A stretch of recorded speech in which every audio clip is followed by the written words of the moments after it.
What is up, everybody? It's Dr. Vibe here, host and producer of the three-time award-winning Dr. Vibe show, winner in 2012 of the Best International Blog Award given out by the Black Web Blog Awards. 2018 won the Innovation Award given out by the Canadian Ethnic Media Association, and in 2020, winner of the Internet News Award given out by the Canadian Ethnic Media Association.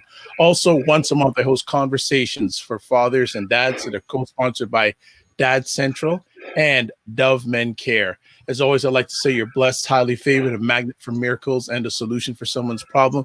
And this is the home of Epic Conversations. I'm the host of Epic Conversations. It's Thursday evening, December 3rd. We're getting to the end of the year, but it don't matter what day, what year. We love having Thursday nights with these two ladies on, Aisha K Staggers and Jill D. Jones, dropping knowledge bombs about what's going on in America. So let's get them on. Hello, ladies.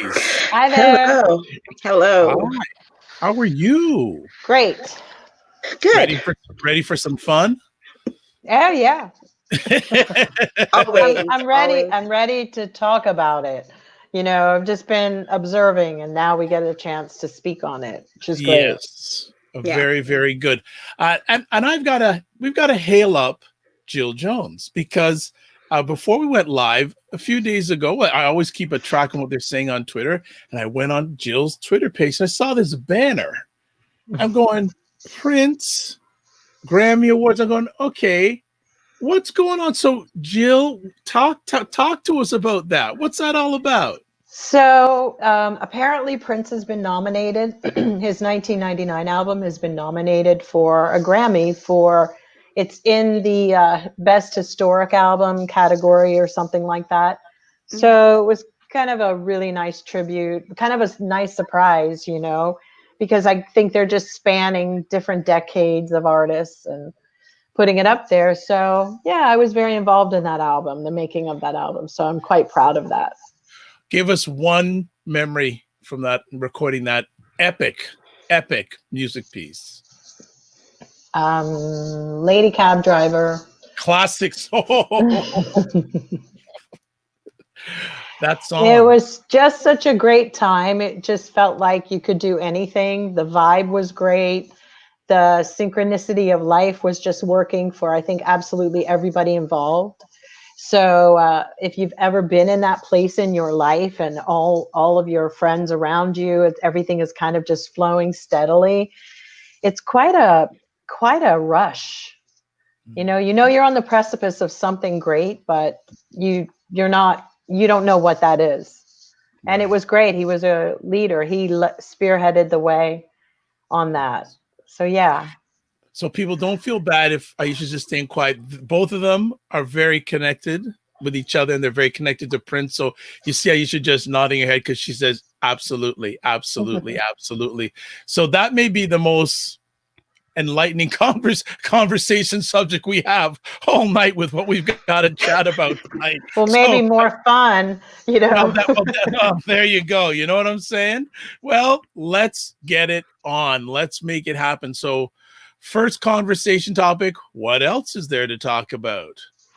45's pardons and everything 45 that's going on these days. So who wants to start about 45 pardons? I know it's going to get into other conversation topics, but let's start about the whole pardon stuff. Who wants to start? Well, the Flynn pardon wasn't a surprise. And we talked about that last week. It wasn't a surprise. We knew that was coming. The Rudy Giuliani one, I think, is funny. I think it would be funny if Trump didn't pardon him, because he's been messing up so badly. He hasn't given Trump what Trump has wanted. Like, he was supposed to deliver the goods on Hunter Biden with the Ukraine, and all he ended up doing was getting Trump impeached. And then now he's like not delivering this whole election fraud thing to him. The funny thing about it is that now the woman who was acting really crazy yesterday in front of the legislature, that, you know, the clout chaser. The one that went viral, it came out just a little while ago that she was an actress. Yeah. So basically she was hired help. Yeah. And I said he did a casting call for Karens. I said it on my Twitter. Yes, she did. Yes, she did. You did say that. And I read something too that I think during the testimony, I don't know if it was her or somebody else, he told her to keep quiet and went, hush. Yeah. Uh-huh. So I don't think that Rudy's going to get his pardon like he thinks. I think that Trump is going to look out for his adult children first his adult children second to himself. Yes. He's going to look out for himself first. And he's going to try that pardon on him. He's going to try to pardon himself. But the Supreme Court's not going to be able to uphold that. Hold on, well, Hold on. The Supreme Court, though, is Republican-based. It is Republican-based. However, there is a provision in the Constitution that is very ambiguous that reads such that it's almost impossible for him to do it for himself. He can have it done for him, but that would be for him to step down and let Pence do it. But to pardon himself, he might do it towards like the day before the inauguration. Right. And the thing about pardoning himself, but then the argument would be that means that the president is then above the law. Well, isn't 45 above the law? Apparently so. I would say he is, because now he wants blanket pardons for everybody. Blanket, they're asking for something that hasn't been done ever. Of course, he always does. But you're talking about even pre-crime, like these people could be pardoned. Right. He wants the kind of pardon that they could go and commit murder tomorrow and not be tried for it. They could do whatever they want after this point. And I honestly don't think the Supreme Court would support that. Well, wouldn't cover anything after the pardon, just everything before the pardon. So whatever say Rudy Giuliani did some really shady stuff with the mob 30, 40 years ago. Right. It covers that. Which could never happen, right? No, never. Of course not. I mean, not according to that show that's airing on CNBC called New York Empire. Yes. Good documentary. It's a very good series. Very good series. Let's widen the world of 45. But can I just say one thing? I would say please do. Just a little tidbit, and they've since, this was a very small headline, but the Hunter Biden laptop, they've since come out, and everything that they claim to have found on it originated from a different source. It was put on that laptop, and that has come out. Many people might have missed that in case they're even doubting it, but they can tell from, and then the other thing with these pardons, what's kind of getting away from Trump on a really weird level is Sydney. Sydney, what's her last name? Thompson or? Oh, the lawyer. Sydney, and you have Lynn Wood popping up, and all this dispute going on with Kemp and all this stuff. Down in Georgia. And what some people have been talking about is that Trump has kind of run across another breed of people that were not really in his inner circle. It sort of branched out with Rudy, but they're even maybe more opportunistic than he is, which is why he keeps throwing them under the bus. Because Sydney, this is just her new book. I mean, it's kind of, everybody is already saying it's going to be her new book to always say, she put out one about Mike Flynn, and now she's put out this one. So, and now there's another dude, Mo in Alabama, who's trying to get the Republican senators and congressmen and women to side with him to have another election or whatever. That's what Mike Flynn piggybacked on top of that. But then at the same time, you have the Washington Post that has been sending out things like, do you think Joe Biden, who won the presidency? Who will you support? And the feedback has been Joe Biden. And what's really interesting is Carly Fiorina posted hers today, the Republican woman who had, so they're slowly starting to come around. But you can go on with Carly Fiorina was one of those. She was one of those who voted for Biden, though. Yeah, she did. and businesswoman, and she does have some kind of respect somewhere. But yeah, the pardons are getting away from Trump on a real issue. So you're right. Yeah. He might consolidate back down and just focus on his family members. Might be safer. Yeah, because once he starts going, because there's the fear of looking like he's guilty, and once he starts pardoning more people outside of his family, he starts to look guilty. And Yeah, but he's also doing pay for play, which we know just came out recently, right, where there is a document that was filed in court in August of someone with their attorney broaching like, could they pay for to get a pardon. pardon? And that's the other Yes. reason. Yeah, Yes. that might be the other reason why he doesn't do pardons outside of his family. And Yeah, that might be why he also pardoned Rob Blavagovich, or whatever his name was, Blagojevich? around that time. Yes. If we go back to August and go, what was happening? Then Rob all of a sudden, because he pardoned him to make it like, this is not a big deal, because Trump always sets up the game. So when you hear it down the line, you're like, oh, but that's just normal. Yeah, there was this story this week where that pardon like alleged scandal, and all it's been, all the names have been just blanked out. Blacked out, The whole redacted. file's been The whole redacted. file. Yeah. Like what was the use of even releasing it? Well, I It's know just that all bluff. Daniel Goldman, who is one of the lead counsel at the White House, or for the Democrats, Right. For the Dem Party, he basically inferred some things, because these attorneys can kind of read just a little bit and see, like, so the thing that's unclear is, well, the attorney representing this person, it's now come out that they think that person is already incarcerated. So we're looking at whatever group that was that got thrown in jail. But what's interesting is they had an attorney go to start this process of offering a bribe. And the bribe basically is another quid pro quo, which is Trump's middle name, Right. Donald Quid Pro Quo Trump, who basically they donate to the campaign.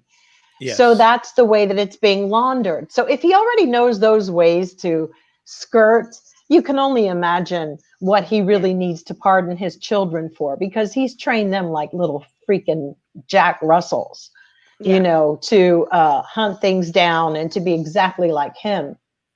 Yeah, and Ivanka already did a deposition about the campaign funds and how they were misspent, and they overcharged the Inauguration. government.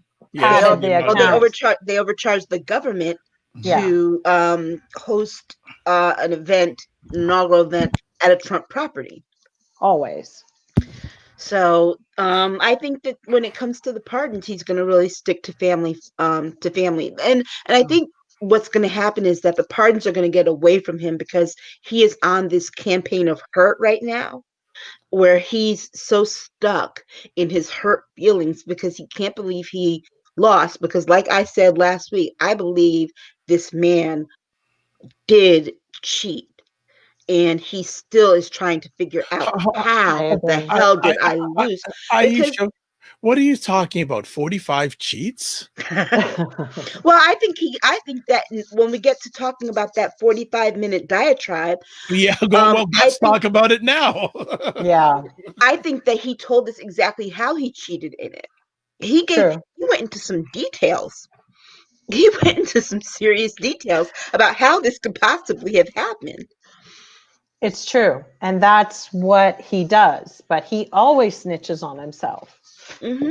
And we'll talk about the pandemic later, but there are people dying. There are people in hospital beds. Hospitals are full in your country. He doesn't care. And this gentleman is the leader of the country is talking about how the election, he got cheated.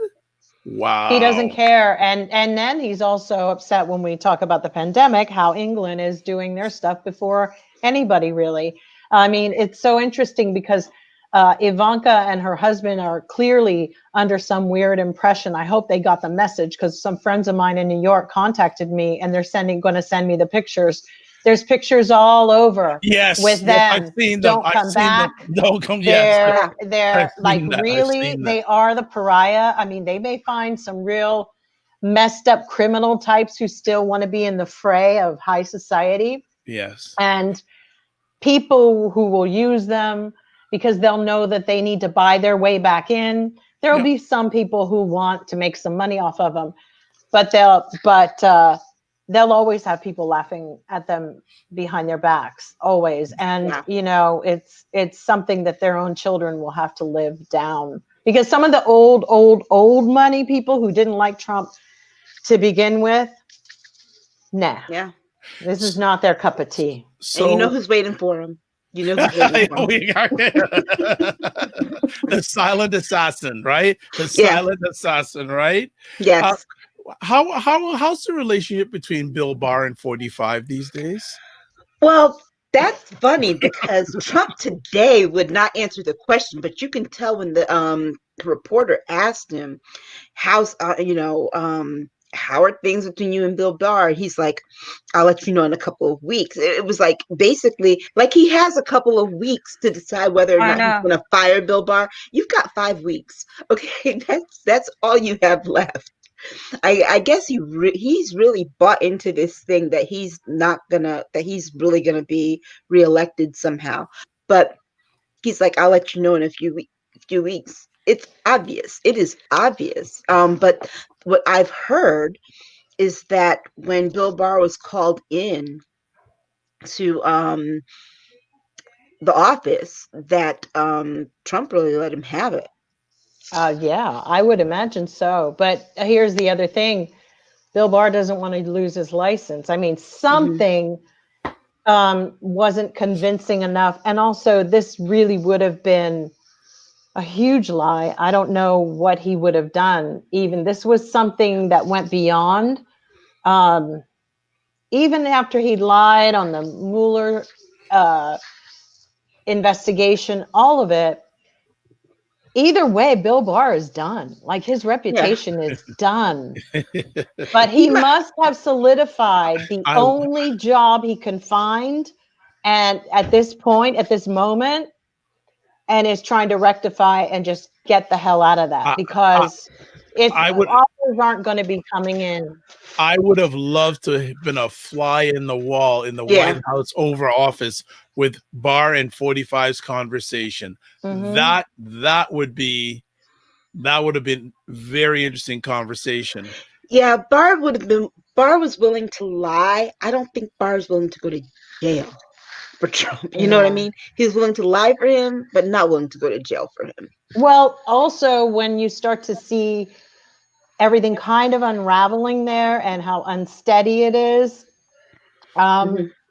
because Trump has no problem with his friends sitting in jail waiting on their pardon. Right. And that just seems to be a breaking point for Bill Barr, because you know, Trump still hasn't gone back for Manafort. No. At all. Which is interesting. Which is very interesting. And we also have to think about what conversations in the middle of everything that Bill Barr lied for him about, what part of it, when did he realize this dude would throw me under the bus? Because we don't know. He could have been talking smack about absolutely everybody behind their backs. Yeah. And you have to wonder what possessed Trump to go and pardon Flynn before Manafort. Good question. It's a good question. Well, like Aisha, though, like you said, he's still got 5 weeks. He's still got 5 weeks. I know. Anything else that has impressed either one of you really about Mr. 45? Anything else? Well, about the pardon, Melania has not been mentioned in terms of the pardon. That's what I found so funny. That's kind of curious. Why? Well, she's just as dirty as the rest of them. Why do you say make no mistake? Why do you say that? Well, here's the thing. She might not. I think for people to believe that she's docile and just diminutive and has no skin in this game is wrong. She was just as much a birther as Trump. She She was was. instrumental in trying to push and get him into the White House as everyone else. He didn't come down that escalator with Ivanka. He came down that escalator with Melania. Right. And when you listen to the tapes of her friend, the tapes that her friend taped of the conversation between the two, you get the inkling that this woman is just as much a criminal as the rest of them. And when there's rumors about her going back to renegotiate Her her prenup. before they went into the White House, this woman is around where all of this goes down. She She hears is. everything. If she's the only one that they say that can convince Trump to stop this nonsense that he's on, then she knows a whole lot more True. than anyone else. And we know she doesn't sleep with him.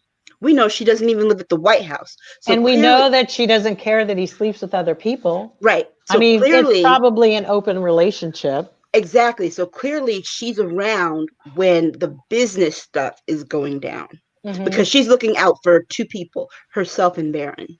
Yeah, Hmm. that I would agree. That part I agree with you. I mean, she even put the half together of the regular Christmas this year. No blood trees. Yeah, no blood trees or whatever Satan sacrifice she was doing every year, which is why I still think she was no better, you know. Before we move And on and to don't forget the children. Don't forget the What children. she said about the kids. Yeah, yeah, absolutely. This has been the most barren White House ever. I mean, Barron. there You aren't use that word. barren. You use that word, Barron, eh? It's barren. It's barren. As She cut down empty as, she cut down Jack Kennedy's rose bushes. but it's like there's no activity, there's no life. It's dead. Like everything in there worships death. It's like there's no Christmas things where people come and they visit. It's a very cold place. For 4 years, And yeah. for 4 years, there's no cultural arts. There's nothing there. It's No just state dinners, no invitations to have celebrations of song and the arts like the Obamas did. No private invitations for somebody to come. But then again, you gotta remember who it is. He can't get people to perform for him. Remember? Hmm. I mean, he can pay him. You know, he's no different than any other. The What way about people go for these what about oligarchs. all his hip hop friends? Well, I think that he I'm just has asking. shown his behind very much so. But And when we talk about, like, if we want to go into why I think he fast forwarded 5 Black people's death penalties, which I think, you know, if they yeah, committed the crimes, it's horrible. But to take somebody else's life, no matter what you feel, is a pretty intense thing to do. And I would think that you'd have to go to your God and make peace with that. He doesn't have a problem, but he fast tracked that. And I really feel like those people got fast tracked because he's mad at our community for not voting for him. He knows yeah, because it's come out even now, just so you guys know. I think that Joe Biden is second in line still to the most votes to Barack Obama. So yeah. Barack Obama surpassed even 81 million, which is where Joe is today. But it's still, so the fact that he's thinking, he keeps trying to play it off of that. No, no, no, no, no, son. There were people who voted. This is actually quite normal. You know, the thing is, they didn't vote for you. Right. And get that through your head. They didn't vote for you. Not all the Black people. They went and they all piled on and voted for Joe Biden. They were not going to vote for him. So Like yeah, they where are yeah. his rapper friends? They took their little money. They're $1 million, I'm sure, which we know he offered some 500,000. I guess they won't get to go to an inauguration because, you know, but you know, he's just trash. He's just trash. Like they said, the math isn't mathing. So he can't seem to get it. Can't seem to get it. He's like counting. You know that meme of the little boy, which is not really a Yes, little boy, it's actually a grown man. he's actually a grown man, and he's counted. That's Trump, because all he ever talks about is the 74 million people. He wants to protect the votes of the 74 million people. That's what he said in his Facebook talk last night.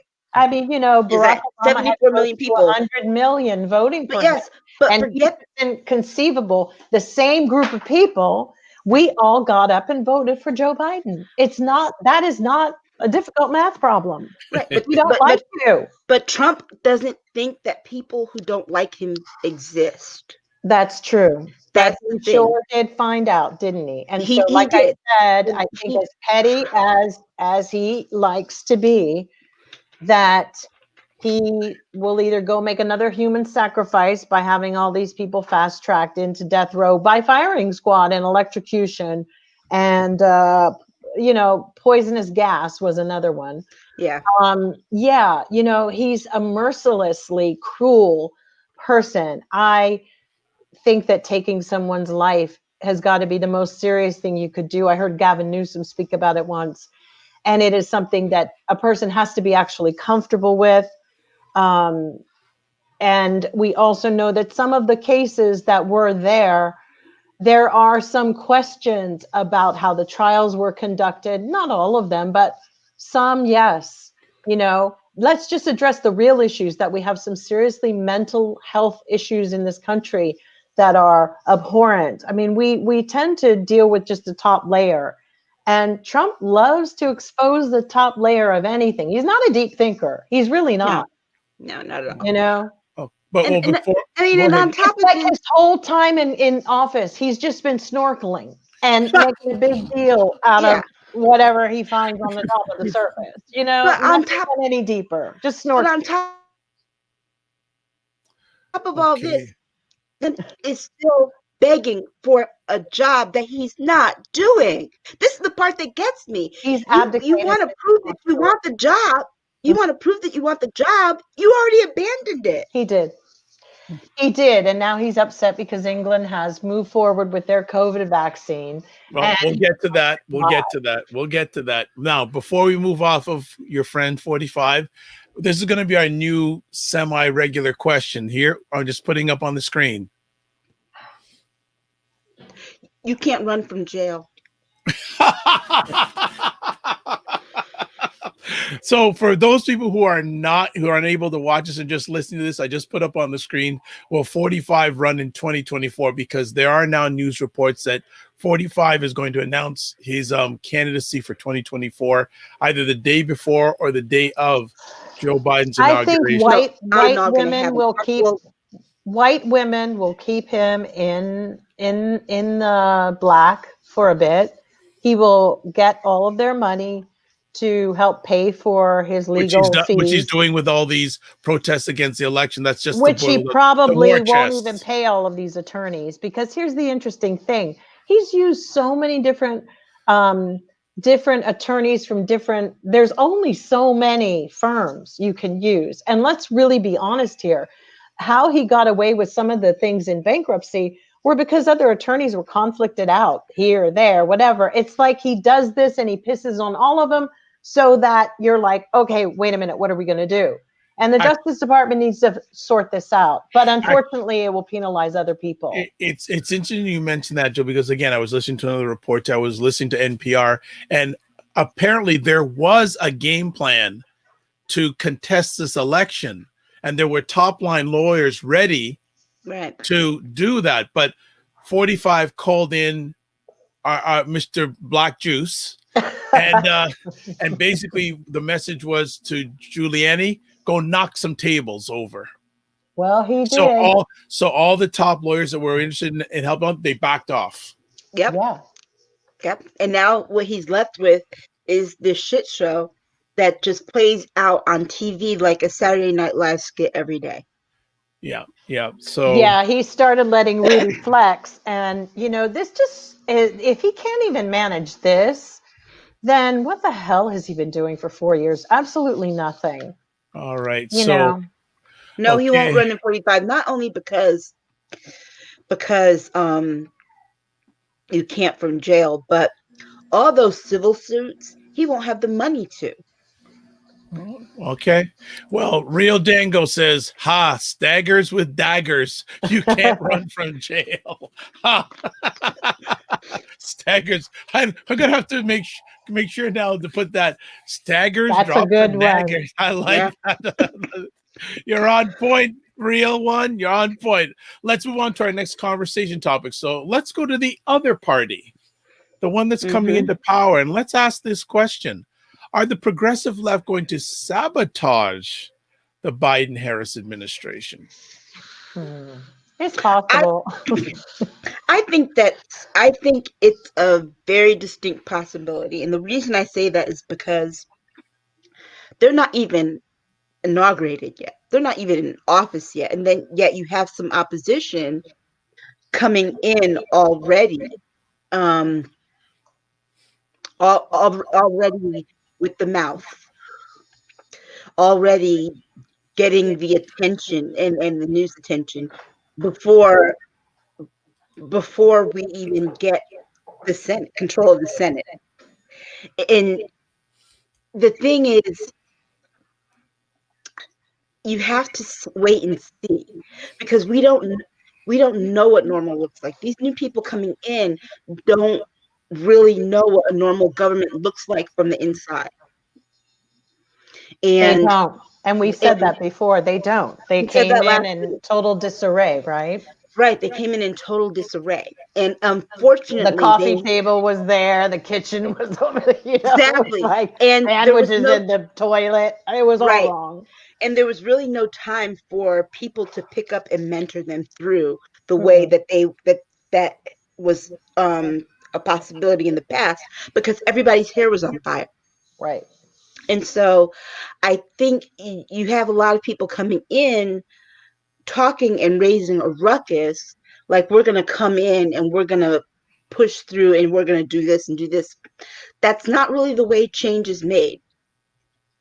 Change isn't made just because people come in and make it, make a big mess and things change quickly. Change always happens incrementally.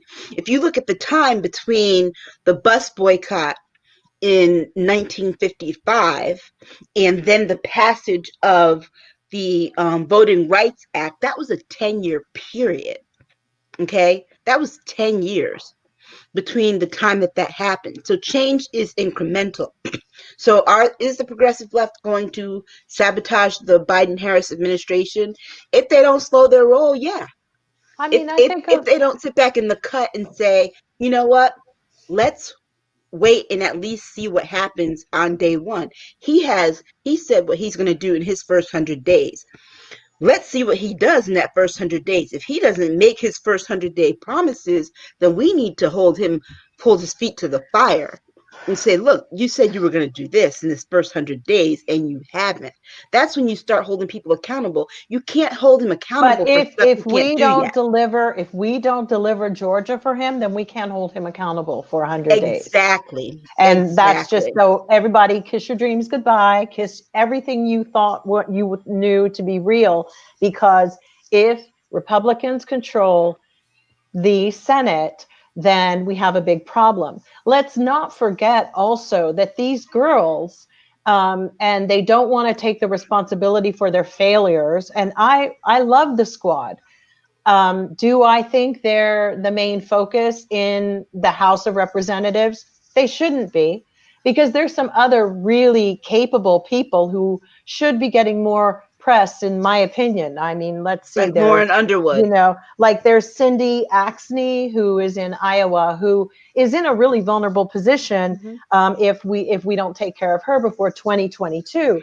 We have other people who they've already got. Cory Bush coming in and confronting President Obama, because of the defund the police comment. And in my opinion, it's like, I don't need so much mouth. I don't need to see your day-to-day pissing matches on Twitter. I don't want that anymore. This was an anomaly. This should not become normal. This beating up your citizens, this back and forth. Hold yourselves with some kind of dignity and esteem. You know, it's like Ilhan. I like her, but every time you ruffle her feathers, she has to jump bad. Like, don't you, you know, like it's always like, I don't want to do it, because the problem is little girls, you all still do not have it covered. You have not, you put together a bill, which is amazing, about rental, taking care of rental and canceling rental and mortgage payments. However, the bill on a level is great. I'm glad they put it together. However, what's revealing about their bills is it reveals this lack of reality, something, Yeah. a little thing called reality. It's like they haven't ever lived, or they are not taking into consideration people who are even a little older or ahead in the game, who have certain stock things, who have their houses with their second mortgages. These are things that these young people, I think what I'm not liking is the lack of consideration for the older generation. I'm not digging that. I will support your way all the way through it, but I don't respect it. And then the defund the police thing, I'm sorry, the messaging was wrong. I found myself explaining it here one day, and I felt like an asshole, because I was like, well, defund the police means that it's not defund, it's to really reform. And you take all these programs, because you see, policemen have been reverted as being psychologists and stuff. Nobody wants to hear a book. You know, I've worked in advertising. If you have to explain your taglines, it ain't shit. That ain't it, chief. That is not how it goes. If, you know, it has to resonate with each person because here's the thing, why the messaging was off. And this is generally the real thing here. And why did MAGA work? Make America Great Again? Because Donald Trump, MAGA, knew its audience. The other one, defund the police, it's not targeting an audience. It wasn't clear with the audience. MAGA resonated because it was a bunch of white folks who were remembering back in the day sipping mint juleps while, you know, Miss Butterfly McQueen was serving you on some puff pastries. You know what I'm saying? So Make America Great was a tagline that worked because it rang in the ears of white supremacists. And that's who the target audience always was. So when you go and you want to start branding and targeting, you need to know your audience. That's how you do it. So with Black Lives Matter and all of that, I appreciate them wanting to, you know, explore this and defund the police. Then some people were like, abolish the police, and it just went too far. That, for me, and I agree with President Obama, the audience got lost because it is not defined. And let me be honest too, they have enough damn money to have figured this out, to hire people, to come up with the proper taglines, to do all the branding, the brand awareness, and who your target audience, the segmentation, the demographics. There's no excuse for it. And now they all want to moan and attack him. And I find them airing their dirty laundry a little bit nauseating, because in a minute, somebody's going to get their heads bitten off by the public, because I've changed my direction on a few of them. I've already moved to looking at Ayanna Pressley because I find her stable and I don't find her emotionally reactionary all the time. There's other people. And if Cori Bush is listening, she should get it together and keep her own identity. Everything is not always like, let me defend. Just be right with the measures and listen to other people who have more experience on some things. I just thought it was... Because nobody is debating the policies. Right. But the way you presented it determines who's going to listen to the policy. And we lost seats in the House because of it. So that's where we lost. And that was not good.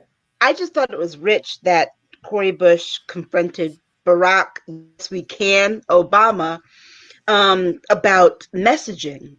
That's all I got to say. I just thought that was rich because obviously the man knows how to come up with a slogan.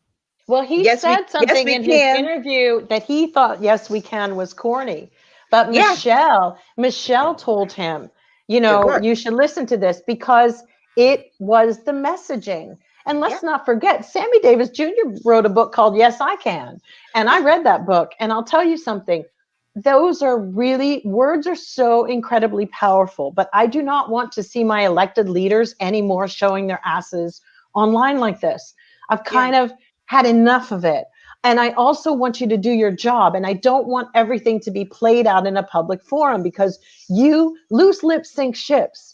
Playing it out for the public here, that doesn't work anymore. Go behind people's backs, figure out ways to work together, make it work.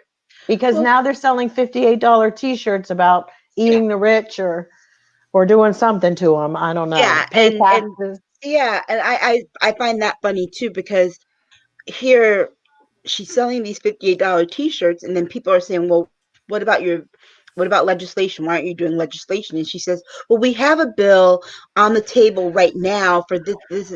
That's not, you're not sponsoring that bill at all. And it And also means I'm tired of it's AOC true. taking credit. I'm really tired of her taking credit and saying we are doing this when you're not sponsoring stuff like that. No, you have to. I feel that people who are serving should have their name at least on two, or at least two pieces of legislation every year that they're there. I just don't feel or something, because this is all a bunch of mouth and it's like inciting. So what happens is, if the Democratic Party, it's like, don't then just say, I've always find myself trying to defend, but I'm a little tired of it, because they're getting too long in the tooth now, and they're in the game, that they know what they're doing. And she does need to pass some legislation. It's very important, because if you can't work with others in the sandbox, I don't care how many pretty pictures you're drawing over in the corner. Yeah. And I agree with you on the Omar legislation, because I mentioned that to you today. Like, you said, yes, and I went through. Like, wait a second. What about the people who are landlords? Like I was saying, like my grandparents, who this is their income. They worked real hard. They bought a property. Now they use that in their old age as income. And not once there's no mortgage. But I thought about you today, because not once, even during the congressional hearings with Mnuchin and Jerome Powell, did the only person who really went in about that, everybody's like, people are starving, they can't eat, they can't do whatever. But, Steve Lynch from Massachusetts, Representative Stephen Lynch, was the only one who said, I saw you all rally around the banks in 2008. And he is not Mr. Ivy League with the, he is like a, which you kind of like the vernacular, you like the tone because it's very down to earth. And he was like, I saw you all make things happen. What is going on? And he also spoke about, and not just him, Cindy Axne brought it up as well. There are people who are landlords and they can't pay to the banks. What are you doing? And that's not true. So you're absolutely right. So I found Ilhan's package a little bit not so great. It didn't cover everything. And I thought there's a tone deafness, because like, girl, did you not put it together that if you're making people not pay rent, that who's paying who? The banks? If you want to put a moratorium on the banks, then maybe that's the bill. Maybe that's what you should have put across. Like, we just, with the feds, why don't you do that? Because why don't you cover those mortgages? Not everyone who owns a rental home is rich. Right. And strategically, it just didn't really make sense to me, which is like, after I thought about it, I mean, I'm like, yay, I'm glad you did it. But after I thought about it, I was like, wait a minute, that may have not been the best strategy here, because you're already battling over the programs that Mnuchin and Powell, they're split already about what to do with this extra $455 billion and all of that. So why not go in and utilize something for that, other than, create a program? Because we don't need your piece of legislation as much as we need another program to release the damn money. Okay, I'm gonna cut here, because we're gonna get to more of this down the line in regards to stimulus package. Aisha, I know Jill talked about it, but we'd like to get your thoughts about the criminal justice reformers losing a big audience with the defund the police rhetoric, according to Barack Obama. What are your thoughts? I agree. I always agreed. I think when you have to explain exactly what you mean by that, if you didn't mean defund the police and you meant reform it, then say what you mean. Mhm. Don't go and use a Thank you. word that means something different when you don't mean what that word is defined as. If you didn't mean defund, then don't use the word defund. The problem is that a lot of those people who started using that word defund meant exactly what they said. You're right. And Thank you. you had people going back trying to walk it back when they saw that they were losing mainstream support. Hmm. And It also that's was the problem. radicalized because it Yeah, also was coming right at the time I'm watching my city being destroyed from, right. and let's be honest, there were people looting. There really were people stealing. We just had a situation where they found a bunch of people stealing from the EDD, the Employment Department. And unfortunately, they're African American people who did it. So we can't always jump to like, oh man, oh that's outrageous. There's some cobwebs in our corner here that we do have to acknowledge and and and really stand up and say, no, that's not cool either. Because I'm not Right. going to just, give you a free pass because there has been systemic racism, because I've come to discover that people take advantage of that too. Yeah. Okay. All right. But I do believe that it was something that got away from people when Okay. they really meant it. Okay. Well, also, before we move on to our next conversation topic, I want to shout out to Kinte Ferguson. Thanks for chiming in. Long time, brother. Have not seen or heard from you. Hope you are fine. You, your mother, and your family. Well, let's get to this subject: the growing tragedy around the coronavirus and the Mm, vaccine. Again, I was listening to the online today, listening to the mayor of Los Angeles, which is probably close to where Jill lives, saying city is in total lockdown. Who could have ever thought we'd see in our time Los Angeles totally locked down? I've been right. listening to reports all through the week. People working frontline in hospitals, hospital administrators saying soon we're not going to have any room left in our hospitals for anybody. It's true. I mean, it's really, really sad because it is in lockdown, but will people actually stand by it? We also have where why they report on the television news and say, but sheriffs won't be enforcing it because they don't agree with it.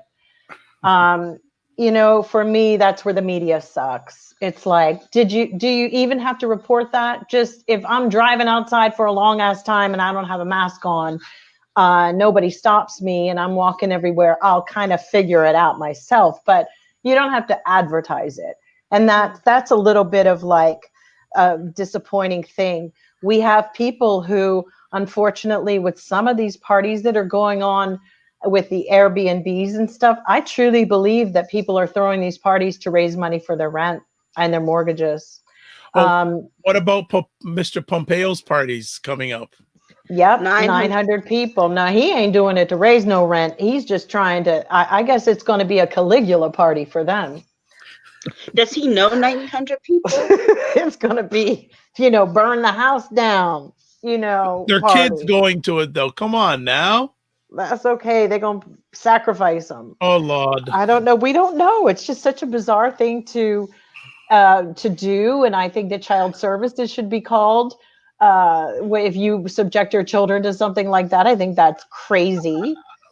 And What's like? I'm living here in Canada, and like we've got the shutdowns and all that stuff. There isn't a lot of pushback, but we're getting to the point too that health administrators are getting very concerned. But I'm looking in America and I'm going, Why the pushback? not only the pushback, but why the people just staying out of it totally, who have the power to make a difference in this. because they don't know which side of the coin somebody's going to be on in the days to come. They're playing the. Well, let's put it this way: it starts at the top. Yeah, it does. It started at the top a long time ago, all because this president thought, think about it. It was all for naught, because it started out because he thought that this would tank the economy and would ruin his chances at reelection. And it ruined his chances at reelection anyway for not doing anything. That's the thing. That's the thing that should burn a lot of people's behinds, is that either way, it screwed up his chances of reelection. So people died anyway. People died as a result. So And he wasn't right. gonna win either way. When you look at it, he wasn't gonna win either way. But people died this way.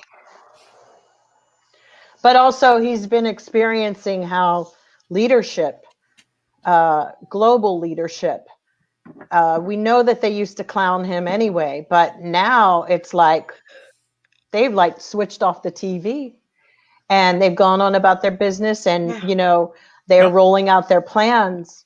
And I think that what's happened is that's where that competition comes into, where they're like, okay, enough. We have some serious stuff to take care of.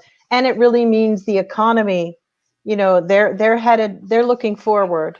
Real Dango saying, I'm hoping Georgia goes on lockdown as soon as possible. There's too many people down here acting dumb by not wearing masks or social distancing.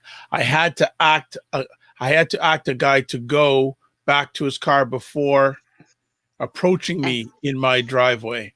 Yeah. Good. Keep making them. I mean, it's so sad because I think that's what they ultimately always want. That's a calculated effort. And that did work against Trump, as but the numbers are going up. Yeah, every day. But they already knew this was going to happen back in May. They said that come the fall, the fall was going to be worse. Second wave. We already knew this was going to happen, and because we knew it, they did nothing to insulate us from it. But it's something about just the American sensibility is you have to really just address that. It's something like, I don't know if their brains are fried from watching people die every day when they're playing video games, frontline or whatever it's called, some kind of craziness. But I really do think that, watching movies of zombies, all of it, it doesn't bother them. Seeing death doesn't bother them. This is like after 9/11, you would have thought, like I told you, everybody was just horrified, but somewhere after that, they've just become very numb and they don't care. They don't really give a damn. And that's just really the weight of that is something you have to really think about. They just don't give a shit. Yeah, but they've never really seen live death, and that is, I think, the thing with all people are desensitized. No, they've shown them in the hospitals. Aisha, I'm sorry. I honestly think that American people just vote with their pocketbooks. Mm-hmm. But as a humane group of people, I'm not so sure. I think that they've shown how dirty their drawers are with this president. And everybody, it's like, it's pretty bad. All the traditions are fake. The religions are false. It's so jaded, and there's no decorum. There's no respect for authority. There's none of it.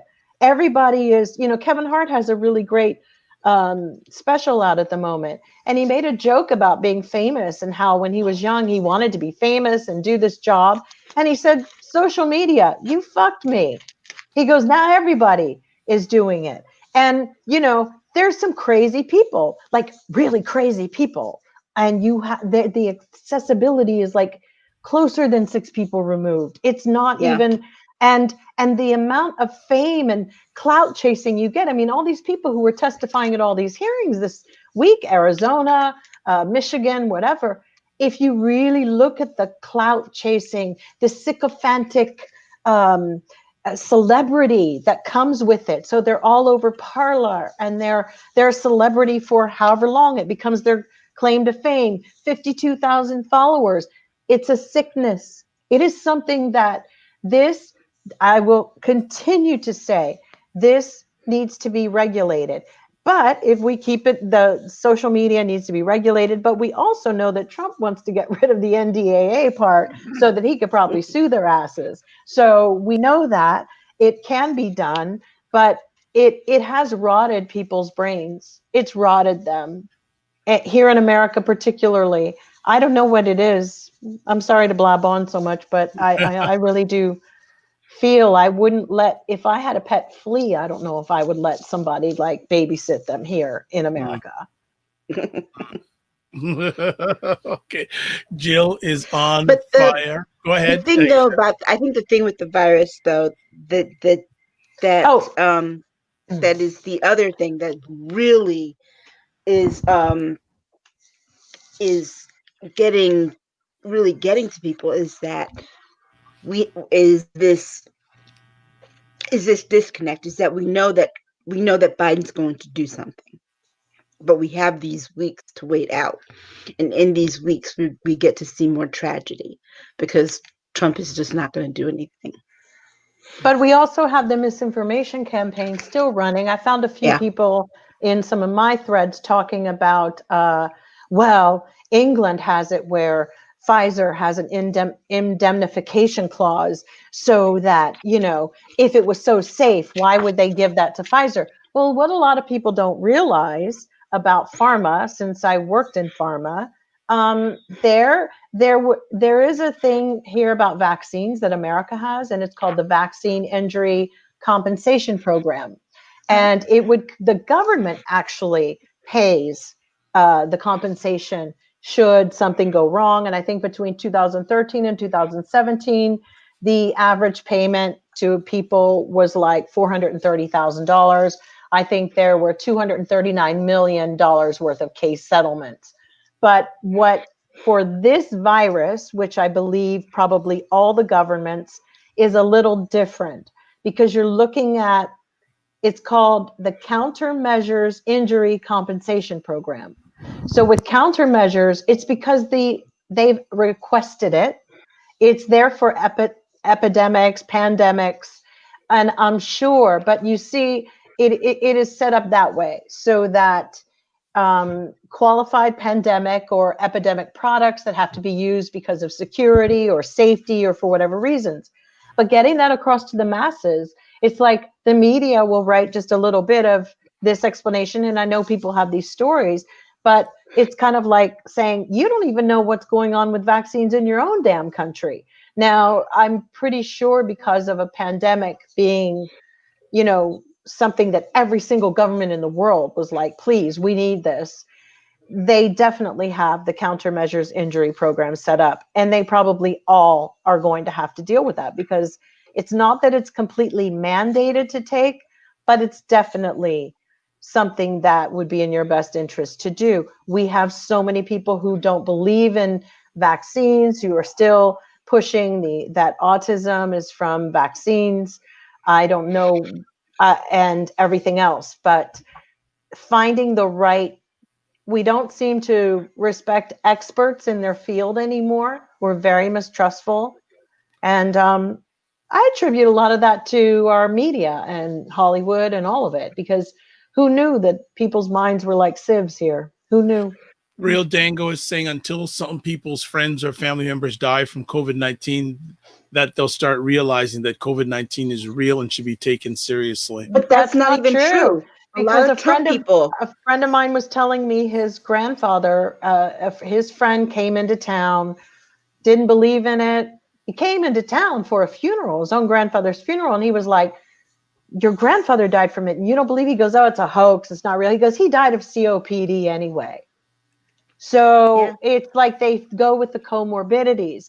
But let's be honest, anytime your body is deficient anyway, when your immune system drops, that's kind of you're vulnerable. It's a warning sign.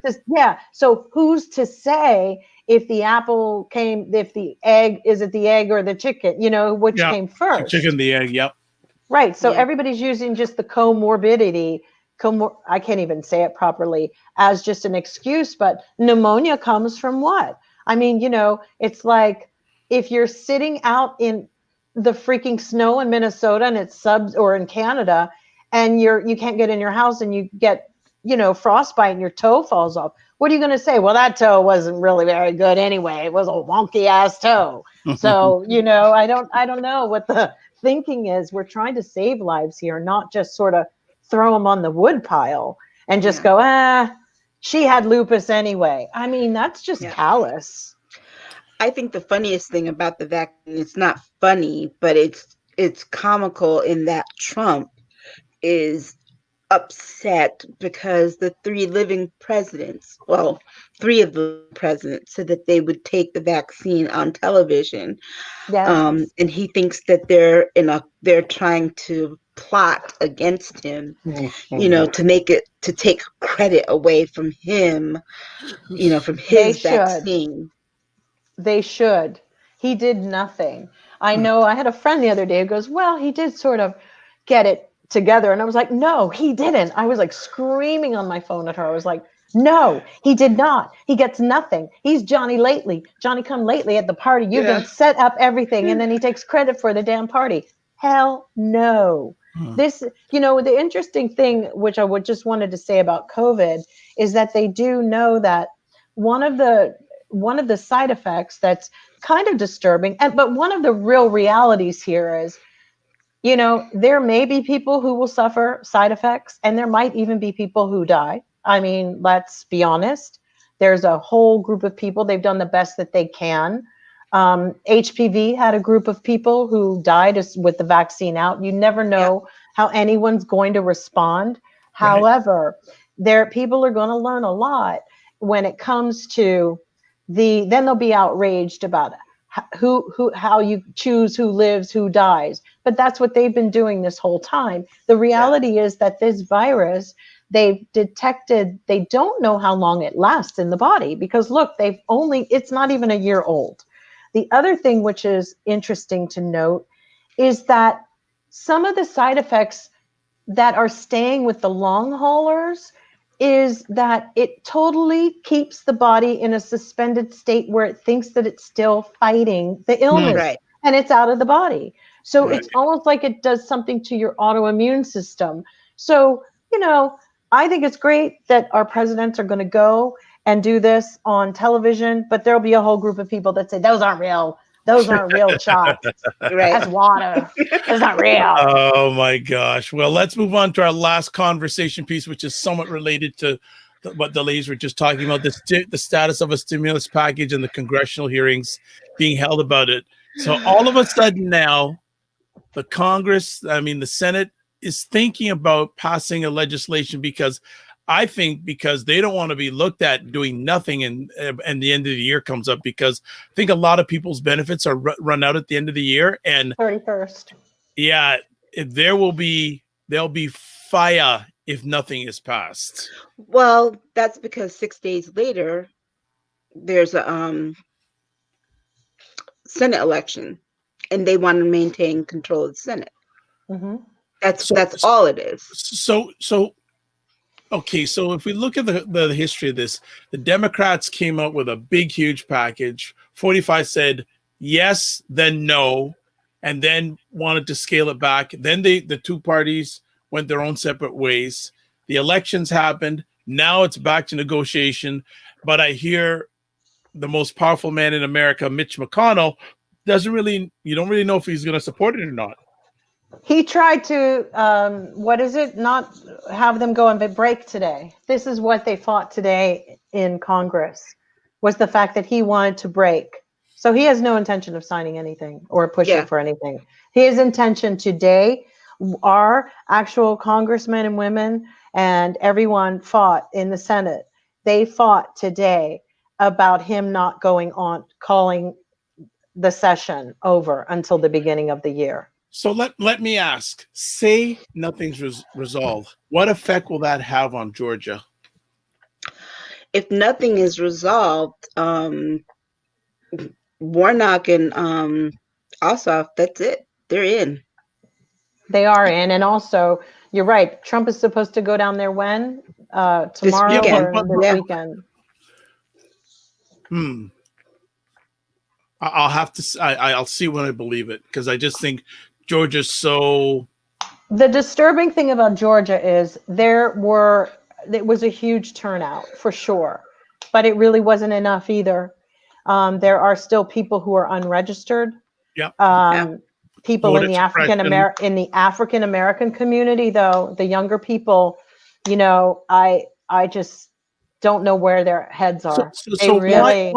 Why isn't this next stimulus package not going anywhere? Why?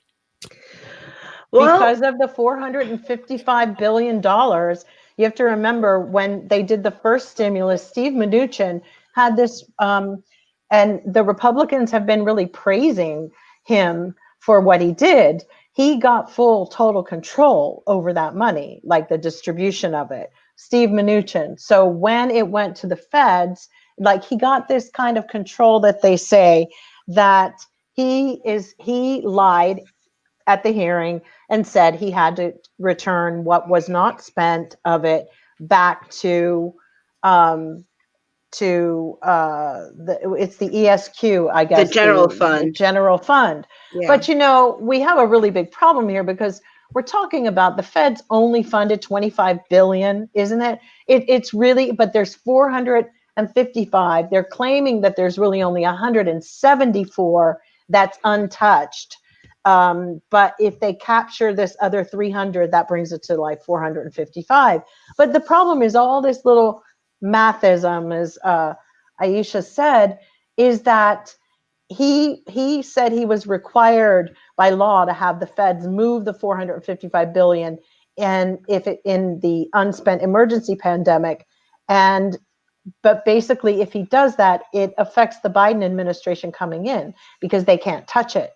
And that is what we're kind of struggling because he also wants to end all the programs. Now, even Jerome Powell is split on this because he feels that we're not out of the woods with the pandemic. We're just getting the shots. We don't know what's going to happen. He projected it'll take about even 6 months to really just get an idea on how this is happening with job creation, with recovery from the vaccine, or how is it working.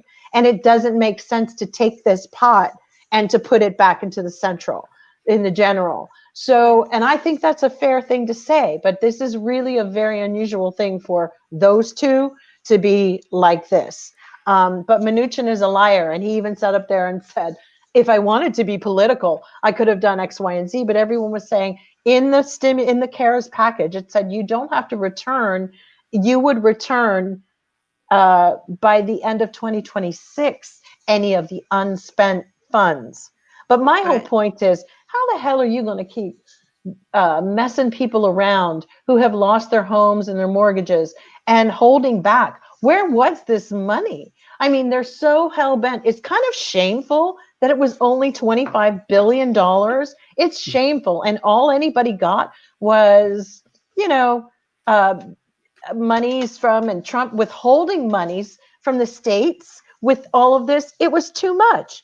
That's Trump. He withheld so much of the federal release of these funds, so they can go to hell. That money belongs to the people, as Cindy Axney said today. It's not your money, Mnuchin. It belongs to the taxpayers. And she was damn right. And that's the story. Her and Katie Porter and Stephen Lynch destroyed them with reality. We need to talk about the senators and the Congress people who are really doing and coming with their homework. AOC was not prepared on this one. I got to tell you guys, I was a little bit disappointed. She was not prepared. Well, this is one reason too why they're coming so hard after Neera Tanden, because she's going to be over OMB, which is oversight. Yes. And she's going to know everything that they did with that money. Exactly. She's going to know exactly that's everything. That's if she gets approved, because I hear there's a lot of pushback I hear on with Republicans with her. That's why we got to get the Senate, and a pushback with the Dems too. Let's be honest. A lot of the Bernie supporting women do not like Neera. They never will, and it's unfortunate. But guess what? None of them are in the Senate. That's true. That's very true. This is a big kids game. Yeah. So but that is the reason why people are really pushing back on the Republican side when it comes to her, because she will see all the oversight that had to do with this, with the last administration's economy. Okay. Well, another episode is finished. The last comment of the night. Real Dango says, I made my vote and I'm mailing it tomorrow. Well, thank you. Is He's there, in I mean, Georgia, so we have to encourage more people. If the real Django has any ideas on how we can reach those voters, it's really, this is very serious yeah. down Yeah. there. Yeah. Well, ladies, another epic conversation has ended. Thank you so much as always. And before we let you go, we want to know, how is the best way to get in touch? Let's go to the up and coming Grammy Award winner. I'm speaking it already. Jill, how can people get a hold of you? I am at Jill D. Jones on Twitter, or Jill Jones Music on Instagram and Facebook. Excellent. And Aisha? I am at capital Oh, AI. Daggers. I think you need to change that. Staggers. I Sorry. know. I'm at capital AISHA, capital STAGGERS on Twitter, and at AK Staggers on Instagram. Wonderful. That is fantastic. And it is Dr. Vibe here. I'm the host and producer of the award-winning Dr. Vibe show, the home of Epic Conversations. I'm the host of Epic Conversations, 3-time award winner of online, I guess, online excellence. I don't know, online award, something like that. Whatever you want to call it. Also, too, I host and co-produce monthly online conversations for dads and fathers that are co-sponsored by Dad Central, Canada's national fatherhood organization, and Dove Men Care. Remember, hosted Epic Conversations, and it's the home of Epic Conversations. I'd like to thank Real Dango, Kinte, everyone who watched or listened to this live on the replay. It's appreciated and not taken for granted. As always, I close off with this. Live your life as a dream. If you can dream it, you can make it. Sometimes you have to get smaller to get stronger. Block assumptions, then aim bigger, aim better, aim higher, aim wider. And the two last things, if you're able, don't waste this crisis. And then finally, make sure you give yourself grace. And we are planning, the ladies and myself, we're going to have a great end of the year show. So follow us, and we'll be giving details as the end of the year gets closer. Thanks again for watching, and give yourself grace and never settle. Good night, everybody.